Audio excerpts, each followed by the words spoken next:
Assalamualaikum warahmatullahi wabarakatuh. Kembali lagi dengan saya Mutia Rahmah, Prodi Administrasi Pendidikan, Fakultas Ilmu Pendidikan, Universitas Negeri Padang. Kali ini kita tentunya akan membahas lagi mata kuliah komunikasi organisasi yang tentunya yaitu dengan Bapak Dr. Hanif Al-Qadri. Kali ini kita akan membahas tentang komunikasi interpersonal dalam organisasi. Kali ini kita akan membahas yaitu komunikasi antar pribadi, komunikasi antar manusia, komunikasi antar Anda dengan seseorang, komunikasi antar kita dengan orang lain. Artinya, dalam satu konsep kehidupan sosial, setiap individu, setiap diri kita sendiri amat sangat mustahil sekali terlepas dari kehidupan atau terlepas dari interaksi antara kita dengan orang lain, yang mana alat media yang menghubungkan kita antara dengan seseorang atau dengan orang lain yaitu dengan menggunakan komunikasi tersebut.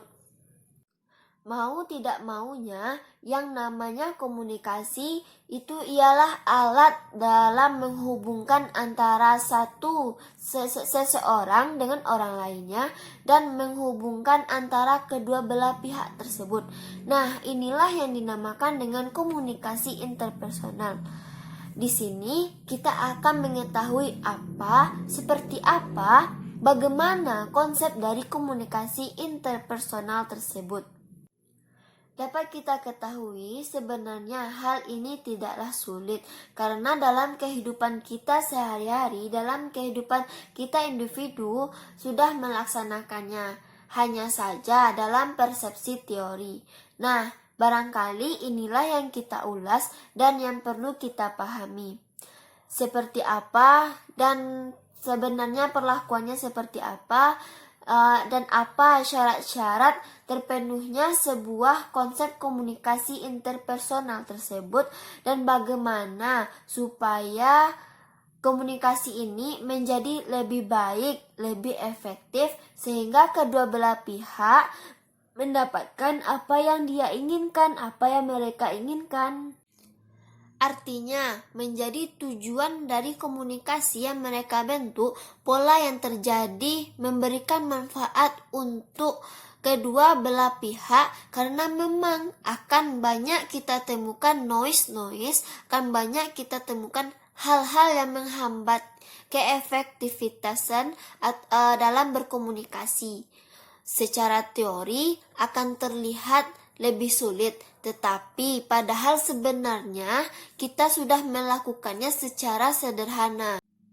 Nah, sekarang kita coba lihat, kita coba mengulas seperti apa polanya dan apa yang mempengaruhinya dan apa sistem dari komunikasi interpersonal ini menurut berbagai jurnal, artikel yang kita temukan di dunia maya atau yang pernah dibaca atau berdasarkan pendapat-pendapat para ahli komunikasi. Sekarang kita lihat apa sebenarnya pengertian dari komunikasi interpersonal ini, makna dan pengertian dari komunikasi interpersonal ini. Nah, sebenarnya dengan mudah kita pahami apabila kita sebelumnya kita pernah atau sudah mencoba melihat atau menguasai atau mengurai berbagai hal tentang proses komunikasi yang terjadi antara kita dengan seseorang. Konsep secara umum tentang komunikasi interpersonal itu ialah interpersonal, artinya adalah antar person dengan person yang lainnya. Proses komunikasi yang terjadi dengan satu dengan yang lainnya. Kadang-kadang disebut sebagai antar pribadi, maka itulah yang disebut dengan komunikasi interpersonal tersebut. Tapi kadang-kadang komunikasi interpersonal ini sangat dipengaruhi oleh komunikasi intra. Jadi berbeda antara komunikasi inter dan dengan komunikasi intrapersonal. Kalau inter dapat diartikan dalam diri, maksudnya seperti kita menganonimkan sesuatu komunikasi. Intrapersonal itu diartikan sebuah pengguna bahasa atau pikiran yang terjadi di dalam diri kita sebagai si komunikator dalam diri kita sendiri. Jadi dapat diartikan komunikasi intrapersonal ini adalah sesuatu yang kita mainkan dalam pikiran dan nurani kita sendiri, sehingga kita berbicara sendiri untuk otak dan pikiran dan hati kita sendiri. Misalnya ketika saya berbicara dengan seseorang pada jam tertentu dan mendekati waktu itu, saya akan mempersiapkan diri. Nanti saya akan berbicara apa, saya berkomunikasi dengan diri saya sendiri. Dalam konteks itu, dalam jam itu, mungkinkah gak saya bicara yang serius seperti ini? Mungkinkah gak akan jadi seperti ini? Nanti dia akan begini gak? Dia akan welcome gak? Kalau seandainya begini, apa yang saya lakukan? Kalau dengan kondisi itu tidak memungkinkan, apakah saya melanjutkan komunikasi ini? Atau apa trik yang seharusnya saya lakukan sehingga lawan bicara saya atau si komunikan tadi akan berpikir, akan bisa memaknai hal yang sama apa yang saya sampaikan tersebut. Nah, itu yang terjadi dalam pikiran kita. Maka itulah yang disebut dengan komunikasi interpersonal. Intra inilah yang memberikan dampak pada konsep kita ketika kita melakukan proses komunikasi interpersonal. Jadi besar pengaruhnya persepsi kita dalam konteks memainkan peran intrapersonal tersebut. Ketika akan berinteraksi dengan konsep interpersonal, bahkan kesuksesan sebuah komunikasi efektivitas, bahwa komunikasi sangat ditentukan oleh si komunikator, yaitu kita sendiri. Makanya dalam kondisi memainkan peran dalam komunikasi intrapersonal, kita akan ikut serta berpikir di dalam diri kita. Jadi arti komunikasi interpersonal itu sederhana sebenarnya. Coba kita lihat dari beberapa pendapat para ahli tentang maksud komunikasi interpersonal. Menurut Arwen Pace, ia mengatakan bahwa komunikasi interpersonal itu adalah proses komunikasi antar dua orang atau lebih yang dilakukan secara tatap muka. Nah, pada saat ini kita melakukan secara tatap muka juga melalui media. Ini juga termasuk dengan komunikasi interpersonal.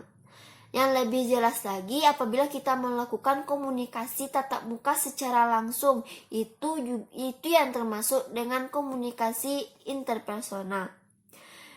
Ini dijelaskan, dan pendapat ahli lain mengatakan komunikasi interpersonal adalah menuntut seseorang berkomunikasi dengan orang lain, kita dengan pihak lain, artinya tatap muka ada dua orang minimal di situ. Komunikasi jenis ini dari beberapa pendapat yang kita kumpulkan dibagi lagi beberapa jenis. Ya, adapun jenis-jenisnya yang menjadi jenis-jenisnya yaitu diadik, namanya komunikasi publik, dan komunikasi kelompok-kelompok kecil. Maka ketiga jenis ini di komunikasi ini masuk ke dalam kategori komunikasi interpersonal.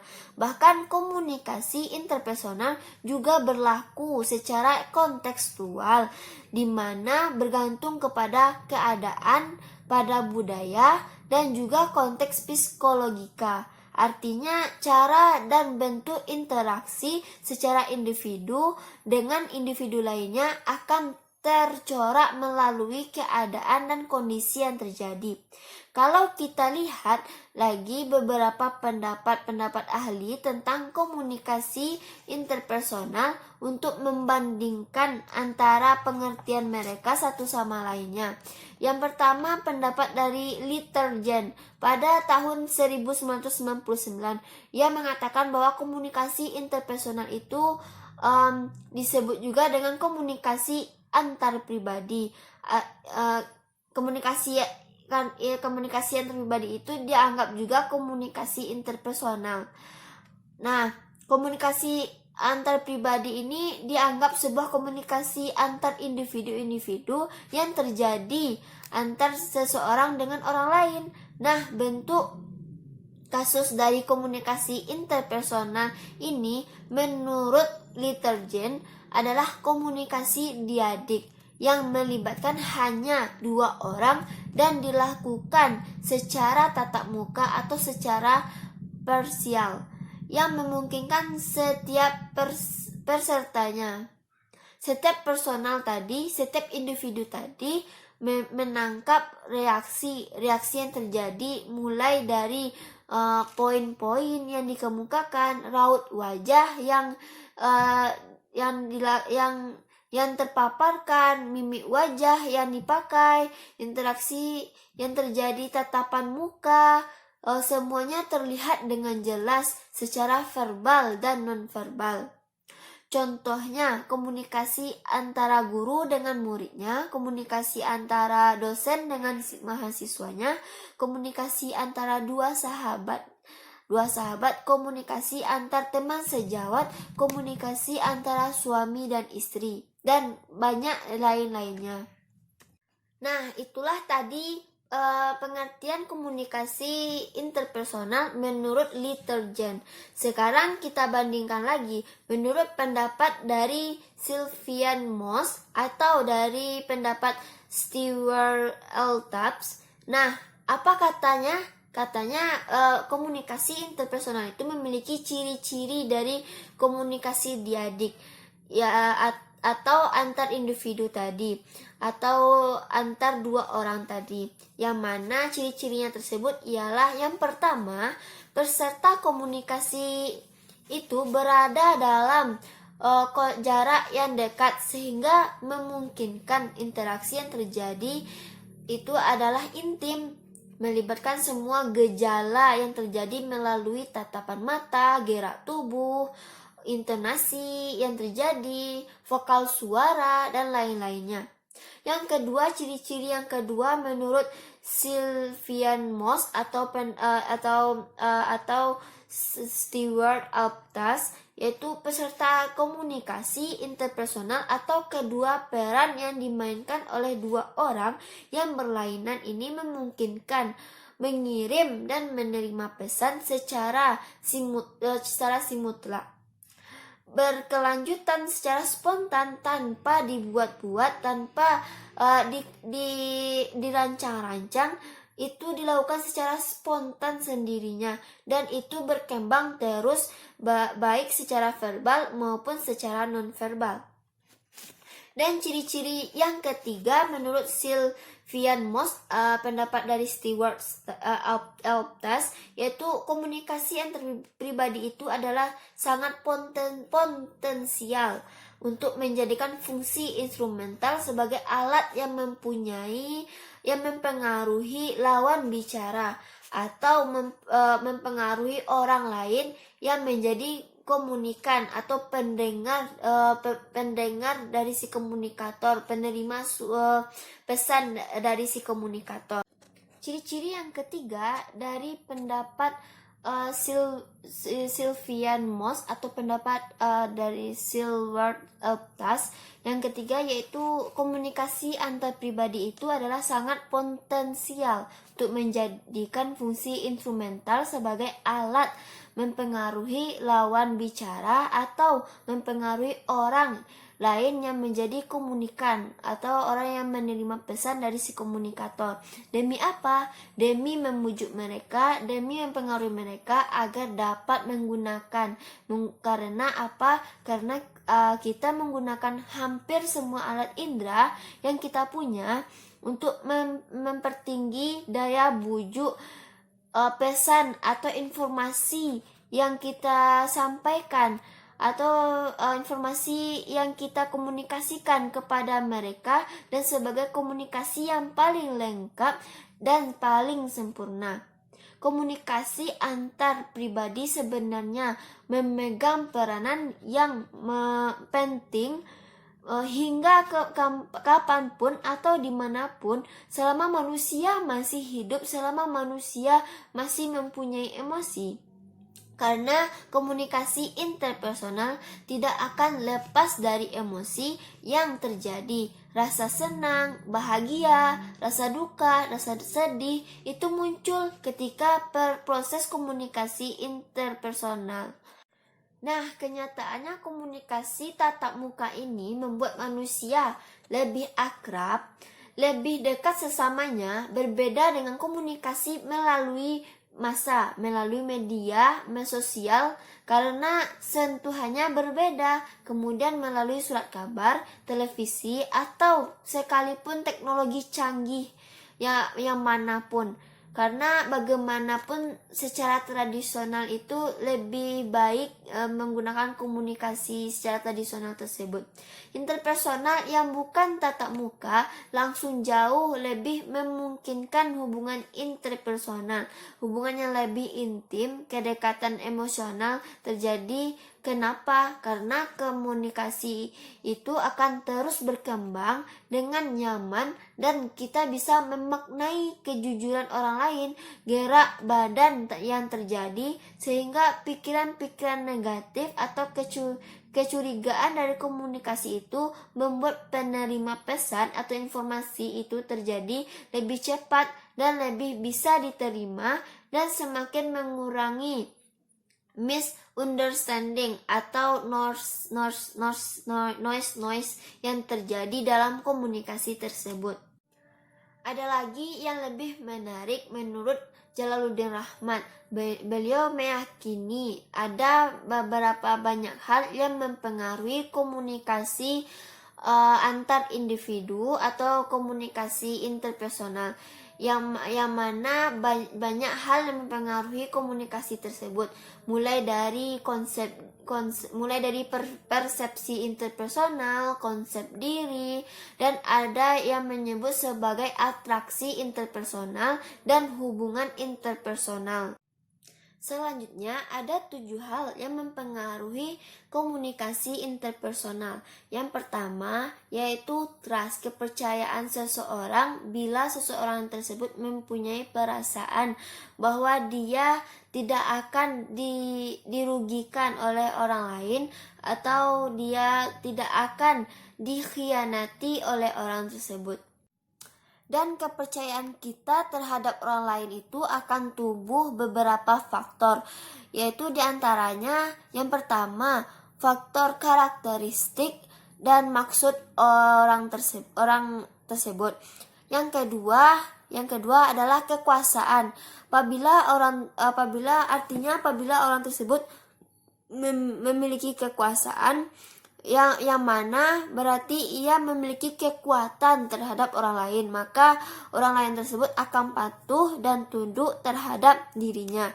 Yang ketiga yaitu kualitas komunikasi yang sifatnya menggambarkan adanya keterbukaan bila maksud dan tujuan yang terjadi itu jelas. Pengaruh yang kedua dalam komunikasi interpersonal yaitu adanya perilaku suportif, yang mana artinya perilaku suportif ini ialah meningkatkan kualitas komunikasi tersebut. Adapun ciri-ciri dari perilaku suportif ini, yang pertama yaitu evaluasi dan deskriptif. Yang kedua yaitu orientasi masalah, dan yang ketiga yaitu adanya spontanitas dalam berkomunikasi. Pengaruh yang ketiga dalam komunikasi interpersonal yaitu sikap keterbukaan, adanya keterbukaan antara kedua belah pihak. Pengaruh yang keempat dalam komunikasi interpersonal yaitu adanya persepsi interpersonal. Pengaruh yang kelima dalam komunikasi interpersonal yaitu konsep diri. Konsep diri kita bahwa kita itu yakin akan bicara kita terhadap si komunikan sehingga kita tidak akan merasa minder kalau kita memiliki konsep diri kita yang tertanam dalam diri kita. Maka apabila konsep diri kita itu positif, maka kita akan melakukan hal-hal yang positif juga. Dan apabila konsep diri kita itu yang negatif, maka akan melakukan hal-hal yang negatif juga sehingga menghambat proses komunikasi. Mari kita ketahui ada 5 tanda untuk proses untuk positif konsep diri kita. Yaitu diantaranya tanda-tanda konsep diri positif itu ialah yang pertama, keyakinan. Apabila dalam konsep diri kita itu memiliki keyakinan, maka apabila terjadi masalah, kita bisa mengatasi masalah tersebut. Kita yakin bahwa kita bisa mengatasi dan menyelesaikan masalah tersebut. Yang kedua, merasa setara dengan orang lain. Jadi, kita tidak boleh merasa minder terhadap orang lain. Yang ketiga, yaitu menerima pujian, menerima pujian dari orang lain tanpa rasa malu, dan begitu juga sebaliknya. Yang keempat, yaitu menyadari bahwa setiap orang mempunyai perasaan, setiap orang mempunyai keinginan. Yang kelima, yaitu kita harus mampu memperbaiki diri, bahwa kita itu sanggup memperbaiki diri untuk lebih baik lagi. Pengaruh yang keenam dari komunikasi interpersonal ini yaitu atraksi interpersonal adalah kesukaan. Bentuk dari kesukaan kita terhadap orang lain merupakan daya tarik, adanya rasa positif daya tarik dari seseorang tersebut. Pengaruh yang terakhir yaitu pengaruh yang ketujuh dalam komunikasi interpersonal itu ialah hubungan interpersonal sendiri antar diri kita dengan lawan bicara kita, antar komunikator dengan si komunikan. Hubungan ini diartikan bahwa hubungan ini melibatkan kedua belah pihak dalam berkomunikasi tersebut. Kita ambil satu pendapat lagi tentang komunikasi interpersonal, yaitu pendapat dari Miller sekitar tahun 76. Ia menyatakan bahwa exploration in interpersonal communication. Di situ dinyatakan bahwa memahami proses komunikasi interpersonal itu menuntut hubungan simbiosis mutualisme, yang artinya bahwa setiap hubungan itu setiap kita harus saling berkeuntungan satu sama lain, saling keuntungan antara si komunikator dengan si komunikan dalam berkomunikasi tersebut.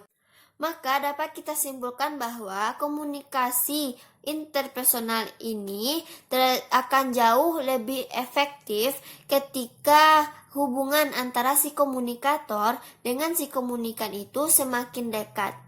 Artinya ada kepercayaan antara si komunikator dengan si komunikan, ada saling penerimaan antara si komunikator dengan si komunikan. Oleh sebab itu, maka di sini tuntunan dalam komunikasi yang efektif itu tergantung kepada si komunikatornya sendiri dalam berkomunikasi untuk menciptakan komunikasi yang interpersonal itu. Tergantung kepada si komunikatornya sendiri dalam menyampaikan informasinya tersebut. Maka cukup sekianlah materi atau analisis yang dapat saya sampaikan.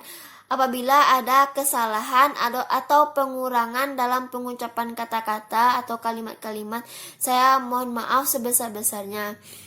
Saya akhiri dengan wabillahi taufik wal hidayah. Assalamualaikum warahmatullahi wabarakatuh.